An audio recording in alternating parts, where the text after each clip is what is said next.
Chad Graff is the Patriots writer for The Athletic, and he joins us on the Volkswagen Dealers Expert Hotline. Chad Graff, hello, sir. Hello, guys. What's going on? I have been doing sports talk radio in Boston since 2009, and I've never enjoyed an offseason as much as I'm enjoying this offseason. And I'm not being sarcastic. I love it. Now this is my sweet spot as a Jets fan, really, but as a casual Lions observer. This is where I feel comfortable. Number 3 in the draft. Hope is on the hope. These are the off seasons that are fun. Hope, right? We're selling hope, Chad. Well, we're kind of in the same boat then. I covered the Minnesota Vikings for 6 years. And so as the rest of the Patriots beat was trying to figure out, like, wait, what are the tiebreakers for the draft picks? How do you figure this out? Like, all right, guys, come here. So there's this website, drafttech.com. It shows you where to go. So, hey, we're both kind of in our sweet spot right now. I love it. I love it. And I love the way, but by the way, the Vikings, don't try to put them in the same pile as the Lions and the Jets. The Vikings, if you go last 20 years, even back to Bud Grant, they're always good. Yeah. Chris They're Carter, never going to win a Super Bowl. Randy Moss. They'll screw around and just lose one game in the regular season, then blow it against. They'll miss a kick. In the NFC Championship. Fair enough. Yeah, no one wins 9 games quite like the Vikings. Yeah, exactly. They're always consistently. They're always sniffing around. Yeah. They're never that bad. But anyway, okay, by the way, the Vikings, they have 2 first-round picks now. They're obviously they're having a personal workout with J.J. McCarthy. It looks like they're going to try to trade up. Where do you think they would have to trade up? I don't want to put you on the spot because you cover the Patriots, but where do you think they would have to trade up to get a reasonable shot at McCarthy? Well, for McCarthy, I think they only have to go to 5 to the Chargers, and you probably have to give up less. But the bigger question is, are they willing to try to go all the way up to 3 or even 2, especially if they have their eyes on Drake May? Kevin O'Connell, their coach, former Patriots draft pick, is a big, get the ball, get it out quick, play in structure kind of coach, and Drake May seems to fit that. Then you add some of the connections. Kevin O'Connell just hired Josh McCown to be his quarterback's coach. Josh McCown used to coach Drake May in high school. So there's tons of connections there.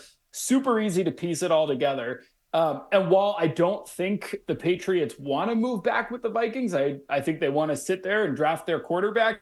They've signaled that to anybody who will listen.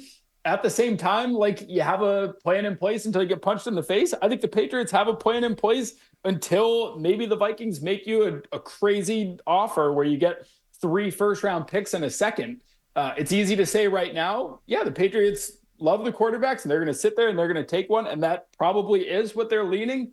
But the Vikings have positioned themselves, because they have a good offense and because they have a good offensive coach, and now because they have 2 first-round picks, that they can go do something crazy, like give up 3 firsts and a second for number 3.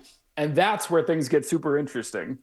Okay, let's go back to Minnesota, the history of the Minnesota Vikings.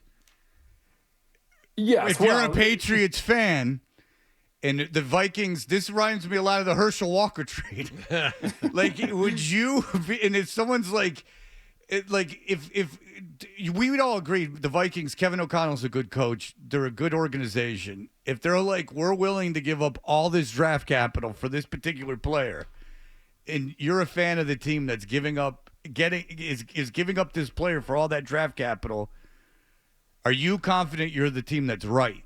With new GM and a new coach, a defensive coach, are you sure you're the guy in the right in this deal? To you, Chad Graff. I'm not, but at the same time, like, it makes sense why the Vikings would want to go up and get a quarterback. They've got awesome wide receivers, the best in the NFL. They've got a good tight end. They've got a good running back. They've got really good offensive tackles. You look at the Patriots and they don't have that. They have one of the league's worst wide receiver rooms. They've got one of the league's worst offensive tackle duos, considering we still don't know who's going to play left tackle. So it wouldn't be the craziest thing to me to move back and just kind of forget about quarterback altogether this year, except that you're not going to be that good, but use all of these extra picks to build up the wide receivers, build up the offensive tackles, get better in all of these spots. And then you've got 2 first-round picks next year that if you fall in love with one of those quarterbacks, then you can move up. So I don't think that's where they're leaning, but to me, if you're willing to swallow the pill of we're going to be bad again next year, I think it could make sense. Okay, we know they're not going to be good next year. But, Chad, if I take my quarterback this year and I just have a functional GM who can decently evaluate talent, and I build through the draft, free agency next year, and the draft next year, what are the chances I can't hit on a number one wide receiver with the picks I already have without making that trade? So say I take the quarterback, I have my second this year, my first and second next year, so on and so forth. How hard is it to get a receiver in the next 2 drafts, a number one receiver? This might sound shocking considering what Patriots fans have had to endure, but it's not that difficult. Wide receivers are coming out at a crazy clip and producing right away. Like, you look at the first round picks over the last 5 years, 80% of them are posting 600 receiving yards or more in their rookie year. That hasn't happened for the Patriots. They frankly can't get wide receivers to get over 600 yards even when they're veterans.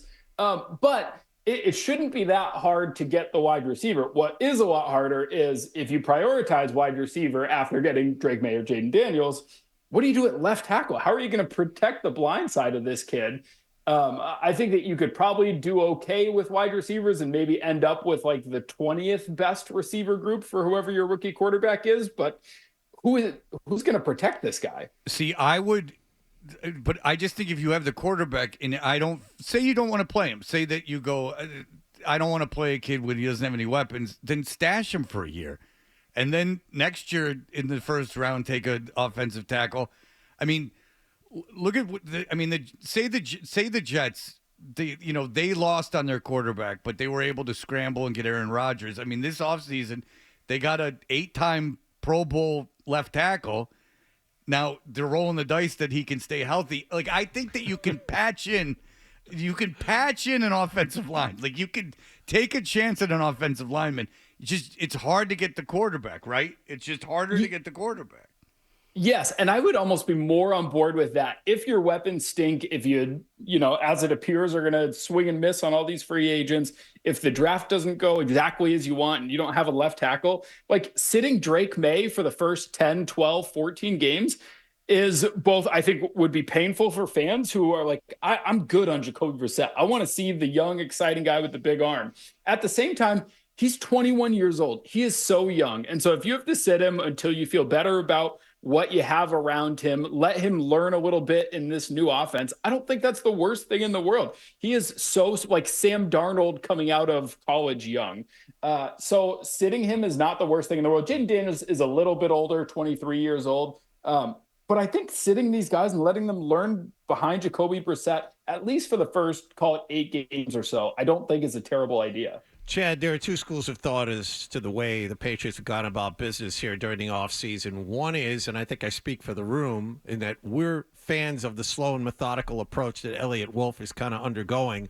Another is, why would you bring back the core of a team that won 4 games last year? We had Mike Giardi on last week, and he's incredulous as to why the Patriots would bring back the core of a bad team. Which kind of direction do you lean in?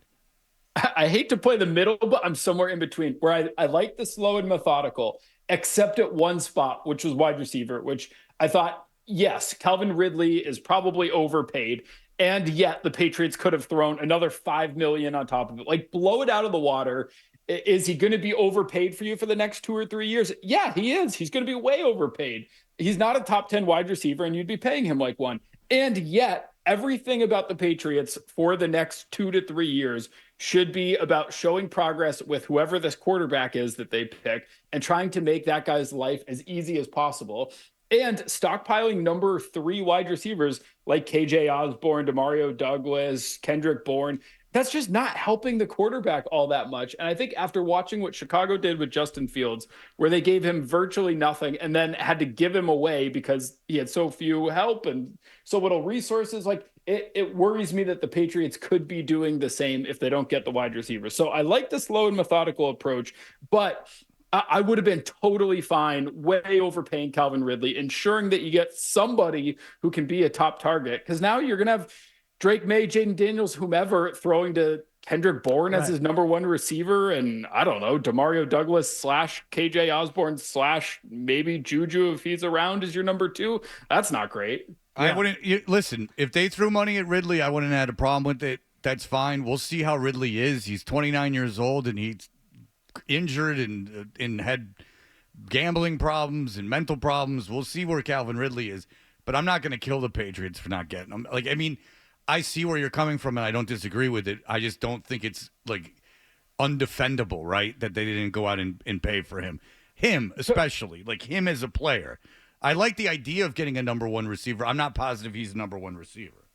Yeah, totally fair. And then if not, like, I think you got to pivot and do one of two things. Either start dangling that 34th pick for a veteran wide receiver who can be what you envision with that, whether it's T. Higgins or Brandon Ayuk or whatever. Yeah. Like, if you have to overpay a team to get somebody who can be a top target for your rookie quarterback, great, do it. Because next year is not about playoffs. It's not about winning 12 games. It's about showing progress from that rookie quarterback. That's the only thing that matters next season.